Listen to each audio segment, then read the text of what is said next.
Is a battlefront. A battlefront like no other in the long history of mankind's wars. This is an air front.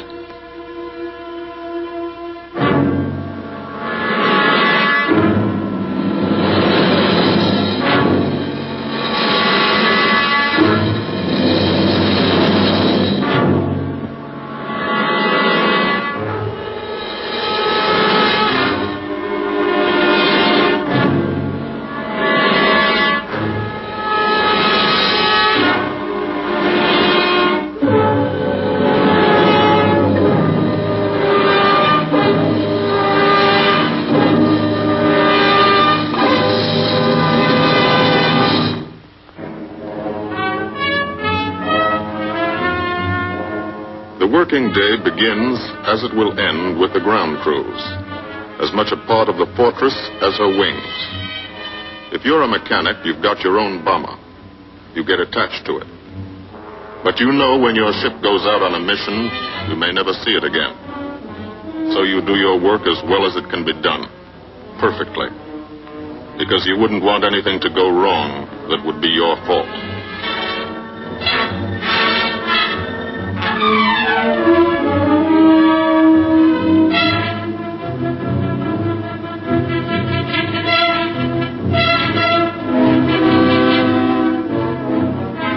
Today the bombs will be taken from these bomb dumps somewhere in England and delivered to specific points in Wilhelmshaven, Germany.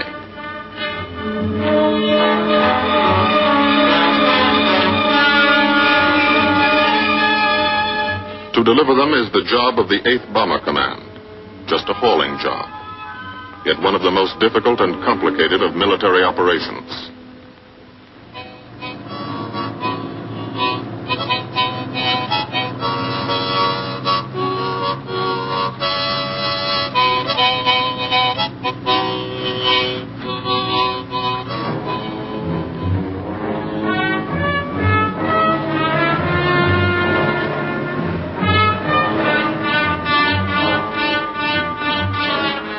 General-purpose demolition bombs, impact velocity as high as 750 miles an hour, pierce 5 inches of armor plate, destroy a factory. Briefing at 0800. Pilots, bombardiers, and navigators take their places. The group commander, Colonel Stanley Ray, steps up to the target map, and for the first time you learn where you're going. Sometimes your face turns white when you find out. Sometimes the feeling you won't come back tightens your insides. Not so long ago, you were sitting like this in a college or high school classroom, not listening too hard, perhaps even a little sleepy. But you listen here. And as you listen, you don't have time to think of yourself. Fear fades. You concentrate on the mission. Type of formation, assembly point, 0 hour, route to target, weather, enemy fighters, enemy flak, route back home. If forced down in enemy territory, destroy equipment. If taken prisoner, give no information. Name, rank, and serial number. That's all.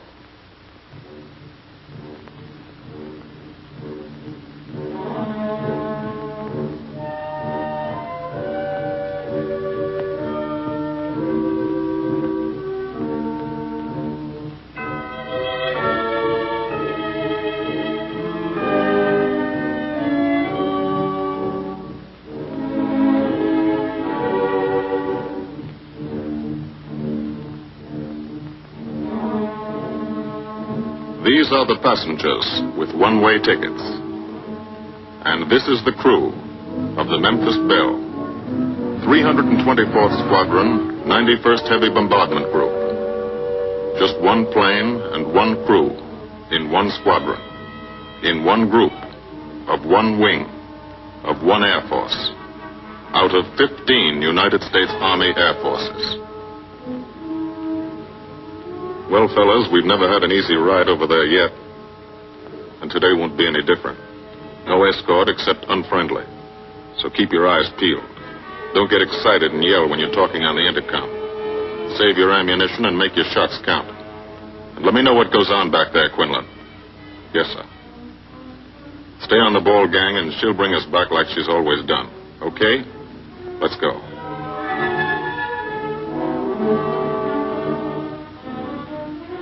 They have completed 24 missions in this, the toughest theater of air war, the big league of sky fighting. Their experience is priceless. And so, if the Memphis Belle comes back this afternoon, they will be sent to bring the vital lessons they have learned to thousands of air crew men in training at home. Home is America.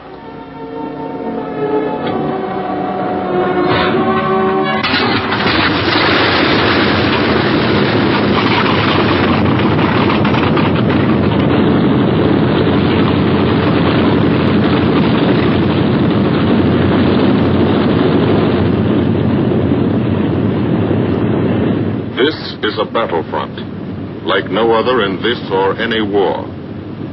No monster armies, no booming cannon. Only the roaring engine sound of the bombers pounding through the quiet English countryside. This is an air front.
Of the Memphis Belle leave the soil of England for the 25th time.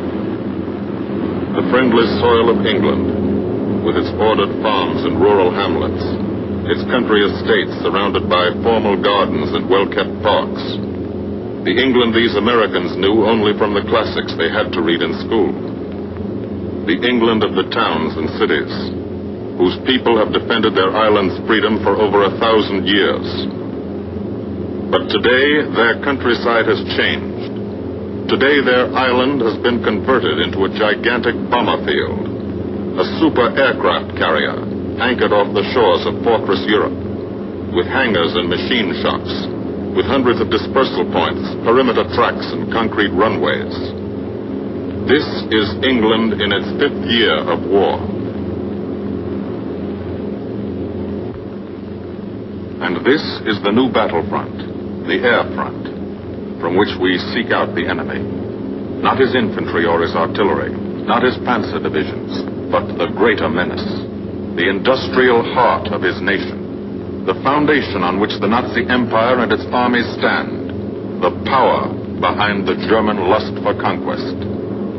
The steel mills and refineries, shipyards and submarine pens, factories and munitions plants, pinpoints on the map of Europe which mean rubber, guns, ball bearings, shells, engines, planes, tanks, targets.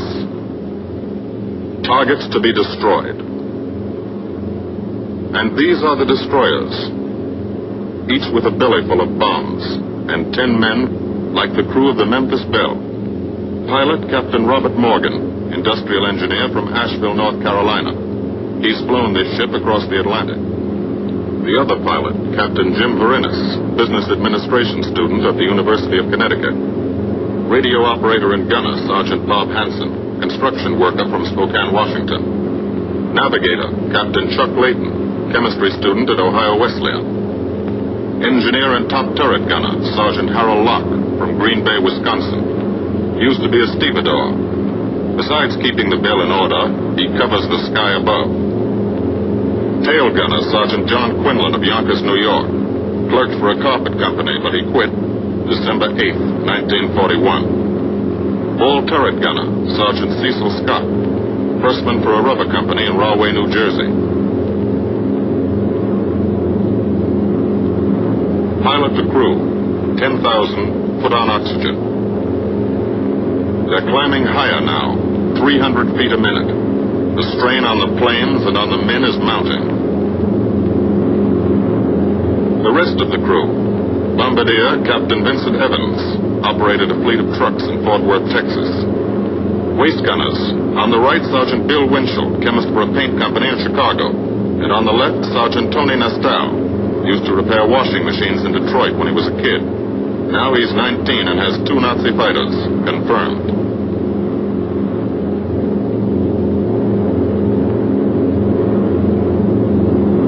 It takes all of a pilot's strength to keep a 30-ton fortress in tight formation. But the formation is the bomber's best defense against enemy fighters. The planes are deployed to uncover every gun, stepped up and down, echelon to the right and left. Arranged to overcome the danger of gunners firing into friendly ships. Arranged so concentrated cones of fire from the caliber 50 machine guns cover the sky for 1,000 yards in every direction.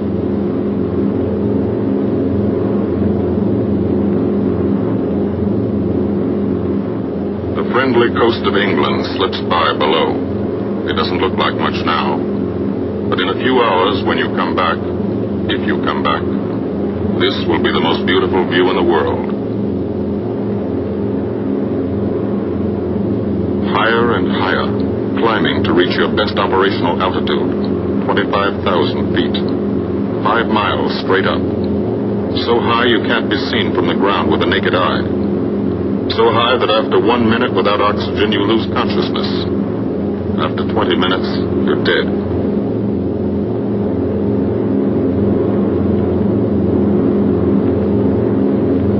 To the target, you go about your routine duties, plot your course, check your equipment, and wait, and think.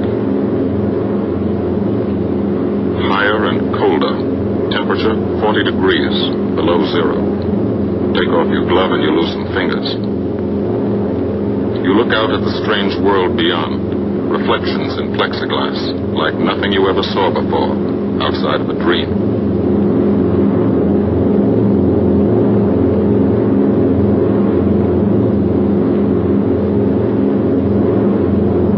Higher and higher into the lifeless stratosphere, until the exhaust of the engines mixing with the cold, thin air condenses and streams the heavens with vapor trails.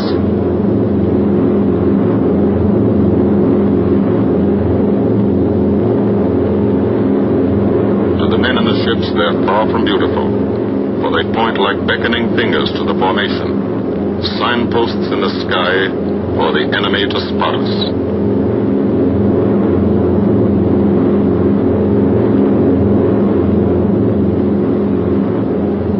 For these bombers to accomplish their mission, a plan is needed. Carefully worked out, timed to the minute. The job is to bomb Wilhelmshaven effectively and economically. The enemy is strong, skillful, determined to stop us. Here are his defenses. Airdromes, well dispersed. Each plane indicates a stoppel or squadron of fighters. Heavy anti-aircraft, highly trained and accurate, all along the coast and defending his vital installations. Radar to warn him of our coming.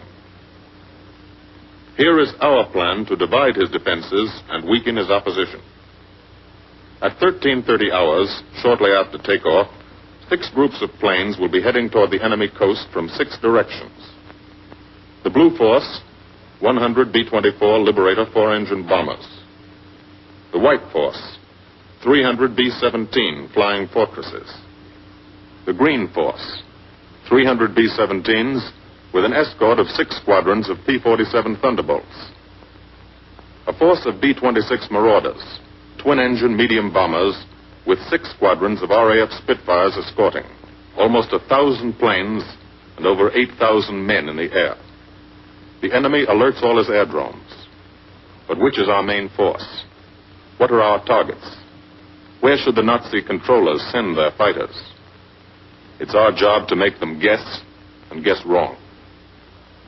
A half hour later, at 1400 hours, the Blue Force will be heading east across the North Sea, with the White Force following. These enemy fighters are tied down, waiting to meet them, and will not be able to attack the Green Force. These fighters must come up to attack the Green Force, and thus will be no threat to the Blue and White Forces. The B-26s and Spitfires will bomb and strafe a key rail junction, diverting these 6 Stockholm and preventing the enemy from concentrating too many fighters on the Green Force, which is scheduled to bomb an aircraft factory at Hanover. At 14:30 hours, the Blue Force will threaten this entire coastal area of northwestern Germany. Which target will it be? Flensburg? The Kiel Canal? Or will it turn suddenly and bomb Hamburg, Wegersack, or Emden? Actually, it carries no bombs at all.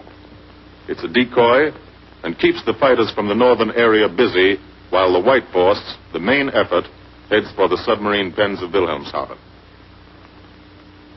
At 1500 hours, while the White Force is over its target, only a fraction of the available German fighter strength of the area can intercept it. Because of the Blue Force diversion and the simultaneous bombing of Hanover by the Green Force. This is the plan of battle for today, drawn up by the Combined Operations Planning Committee and approved by the Commanding General. The White Force, lead group, low squadron. We've crossed the invisible line of enemy radar. The Hun is expecting us.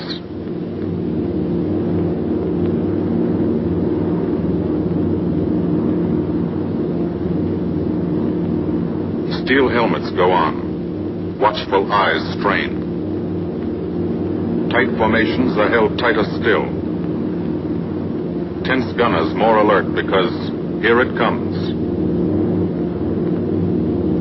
The enemy coast. From up here, it looks the same as any other. Houses, roads, green fields, factories, waterways. But they are the houses and fields of those who invade and oppress.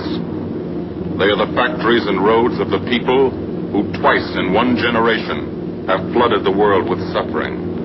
Suffering in such quantity as the history of the human race has never known. Brought torment and anguish into countless American homes. Gold stars and telegrams from the War Department.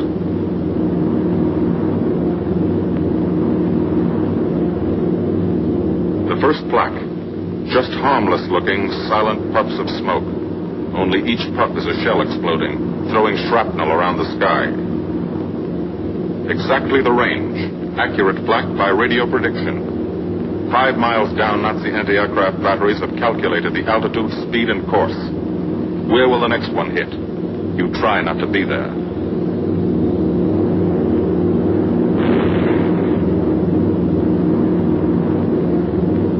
The docks and submarine pens of Wilhelmshaven. Approach to the target starts.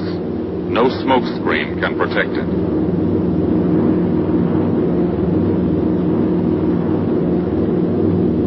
Now the enemy knows the path of your approach and walls that path with a flak barrage. But you fly right through it. Flak so thick you can get out and walk on it.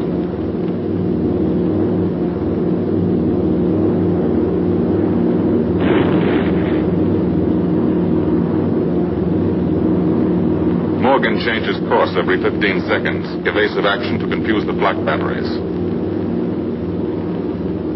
Bomb sights set for correct altitude and speed. Bomb bay doors open. The bombing run begins. Pilot to Bombardier. Okay, Vin, you've got it. Now Evans flies the Memphis Belle, controlling it through the bomb sight. And now we are most vulnerable. Committed to our bombing run, we can't dodge flak or fighters. Here's the first.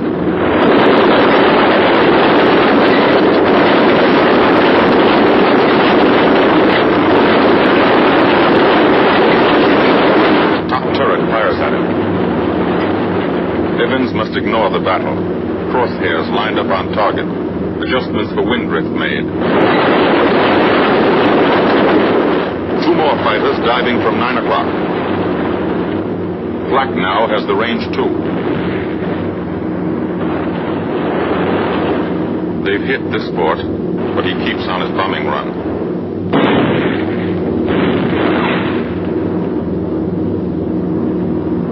As lead bombardier, Evans' aim must be good. Every other ship in the group will drop its bombs when he drops his.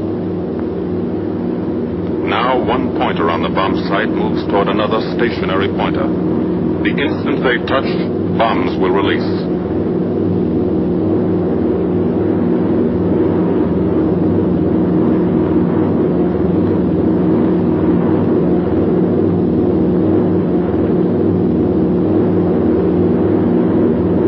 They touch. Bombs away.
Half of the mission is over.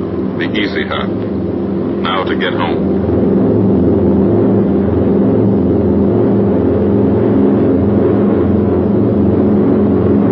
The flak stops. That means fighters out there somewhere. A staffel lurking behind that cloud, or hiding up in the sun where the glare blinds you can't see them, waiting to dive down on you. Fighters at 6 o'clock. This is what a gunner sees. A speck in the sky. That's a fighter. And then a blink. That means he's firing at you. 2,300 rounds a minute.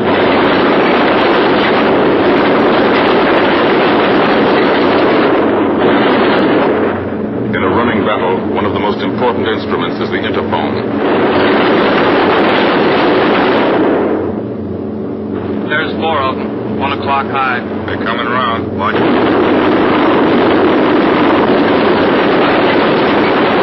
Sioux fighters 6 o'clock up, coming in. Diving out, Chief. B-17 in trouble out at 2 o'clock, watching. Got an engine on fire.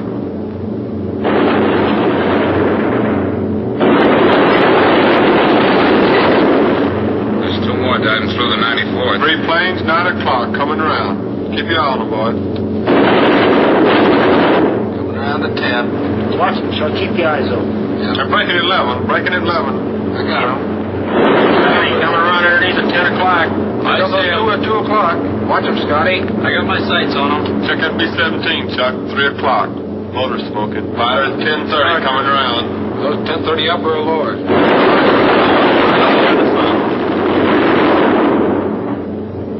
B-17 out of control at 3 o'clock.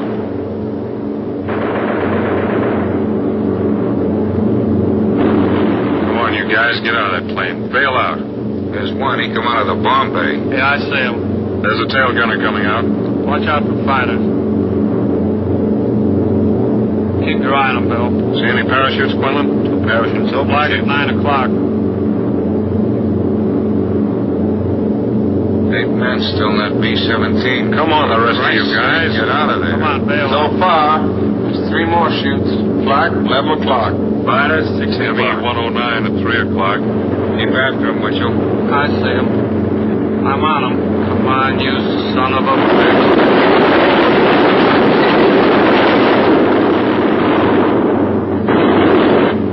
I got him. Confirm that fighter. He got him, Chief. Look, he's bailing out. Damn it, don't yell on that intercom. Fighters, 10 o'clock. Watch those 2 at 12, Ben. They're coming in. They're coming in, Scotty. Get that ball turret on him. Save the ammunition as much as possible.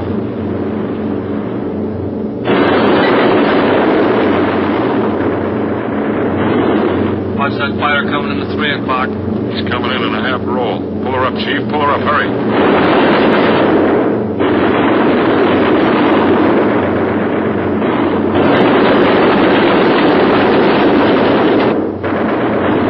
This fortress is hurt. Engine on fire, losing airspeed and altitude. Drifting into the flak, alone and helpless. A straggler. In a minute, Nazi fighters will swarm in like buzzards for the kill. You can watch, but you can't go down to help. You keep your formation.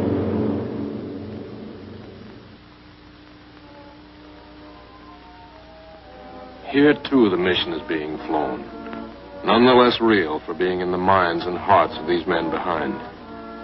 Ask anybody who's been to a field in England, or anywhere else our bombers are based, and he'll tell you that there's drama here, too.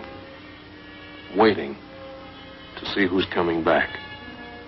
To watch them, you might not realize how tense these ground crews are. But they are tense, and plenty worried. In Air Force talk, this waiting is known as sweating out the mission. These men know the flight plan. Their watches told them when the bombers were running into enemy flak, when they were over the target, when they left the enemy coast. And now their watches tell them the bombers should be nearing the field. Every ear strains for the first sound of the engines. And then somebody hears them. And somebody sees the first faint specks in the distant sky.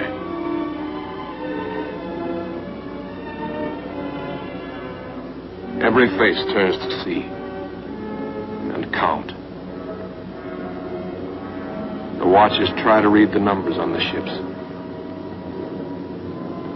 These planes have priority to land first. The colored flares mean wounded aboard. In the hospital window, these watching men know what that means.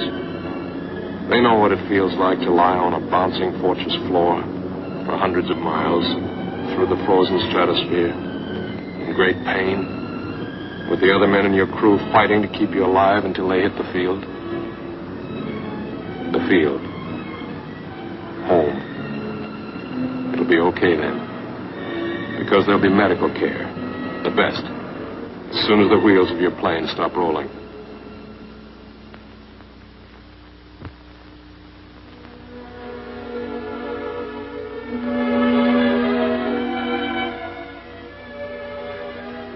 Head wound.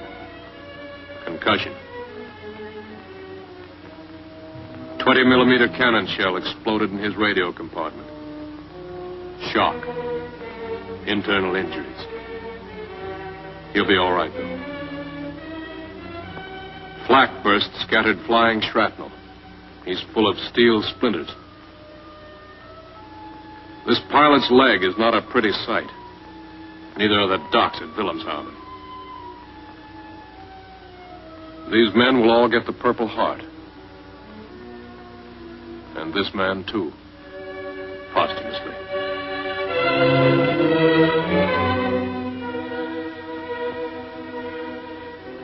A transfusion right in the plane. This gunner's too weak to be moved. The new life-giving blood flowing into his veins might be the blood of a high school girl in Des Moines, a miner in Alabama, a movie star in Hollywood, or it might be your blood. Whoever it is, thanks. 36 planes left this field this morning. Now 6 more arrive. That makes 20 home. And this one's 21. More wounded aboard.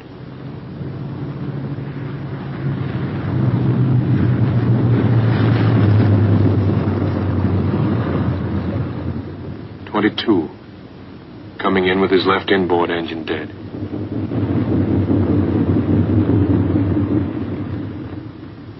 .23. With a feathered prop on his left outboard engine. 24. Southern Comfort. With a chunk of tail gone. 25. They flew home on their luck. 26. Not a scratch. The control tower learns that 2 more landed at a British field to the south. 1 a crash landing. Crew safe. That makes 28. 29. A rough landing, but her pilot's badly hurt. It's a wonder he brought her back at all. 29 planes back. So far. 29 out of 36. Our losses were heavy. But the enemy's were far heavier. We destroyed a German aircraft factory, a rail junction, submarine pens, docks, and harbor installations. That's specific, known damage. But who can tell the number of German torpedoes that will not be fired? The number of our convoys that will get through now? The soldiers and seamen's lives that will be saved? Or the battles that will be won instead of lost because of what these bombers and airmen did today?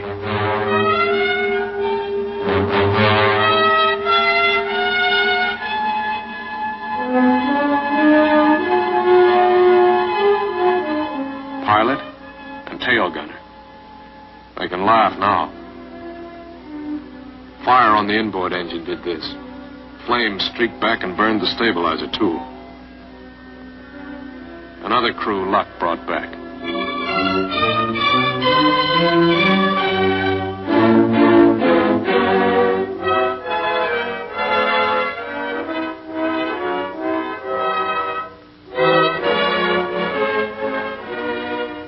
Here's old Bill. A pretty good airplane when it took off. Lost its nose. Lost its navigator. Bombardier wounded. Top turret gunner and pilot hit. Hydraulic system shot out. No brakes, no flaps. But old Bill came back.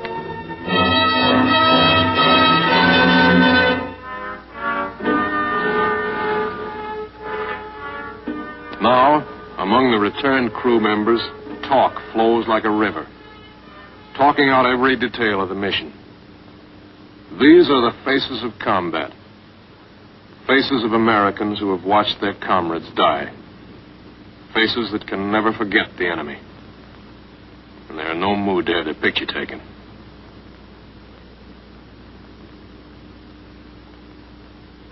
In the control tower, Colonel Ray, the group CO, is still watching and waiting. And then he spots the last flight. 3 more planes. And one of them is the ship everyone has been pulling for. The Memphis Belle. The last few miles of this trip have been a joyride. The strain is over. They can leave their guns now. Now they know they're going to go home. To Spokane, Green Bay, Asheville, Detroit, Chicago, Fort Worth, and Yonkers.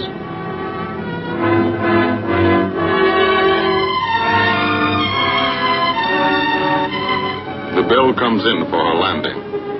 But first Morgan buzzes the field, cuts the grass with the giant fortress. It's against the rules, but this is a special occasion.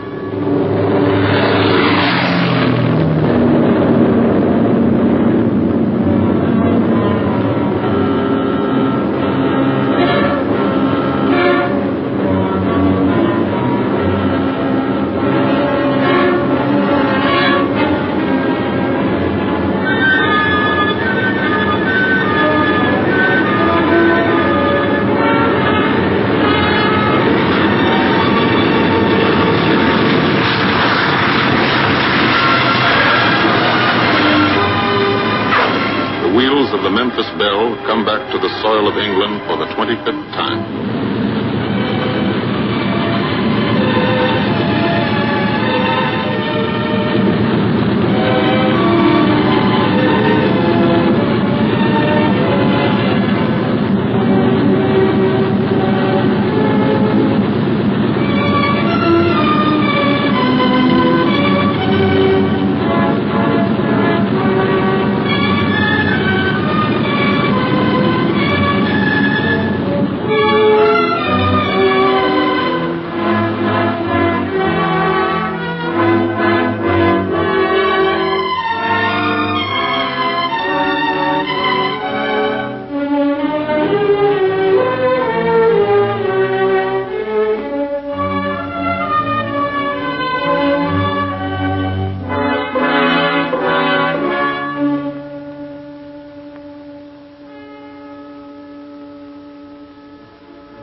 This is a day they will never forget.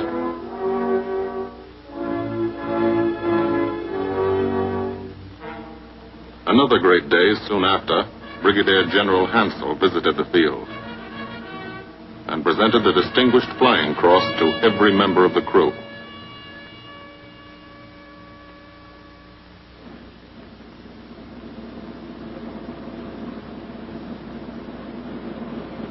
And then there was another day.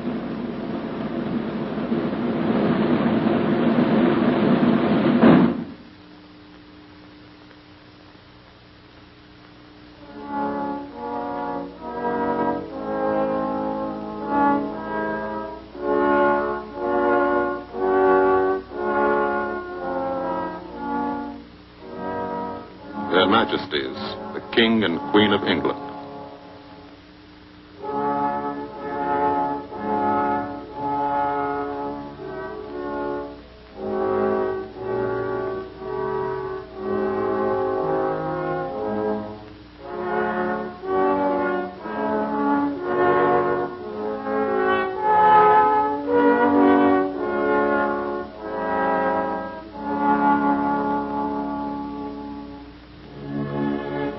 Johnny Quinlan never thought anything like this would happen to him when he left Yonkers.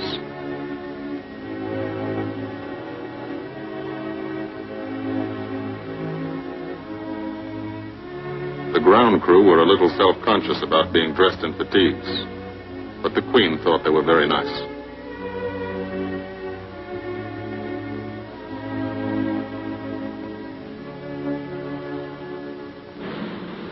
Finally, 2 more visitors came.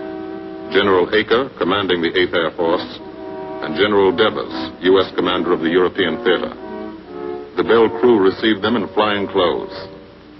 As General Acre read the order for what he called their 26th and most important mission, return to America to train new crews and to tell the people what we're doing here, to thank them for their help and support, and tell them to keep it up so we can keep it up, so we can bomb the enemy again and again and again until he has had enough.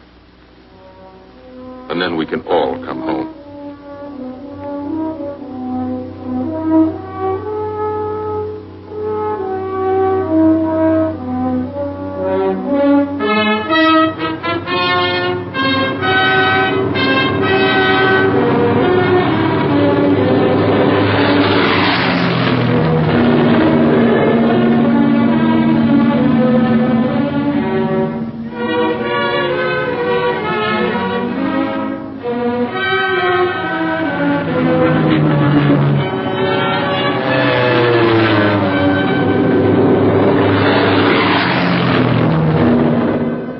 The 8th Air Force, who are now flying deep into Germany, bringing destruction to targets almost 1,000 miles from their bases. Destruction like this. And who have never once been turned back by the enemy. To those men, this film is gratefully dedicated.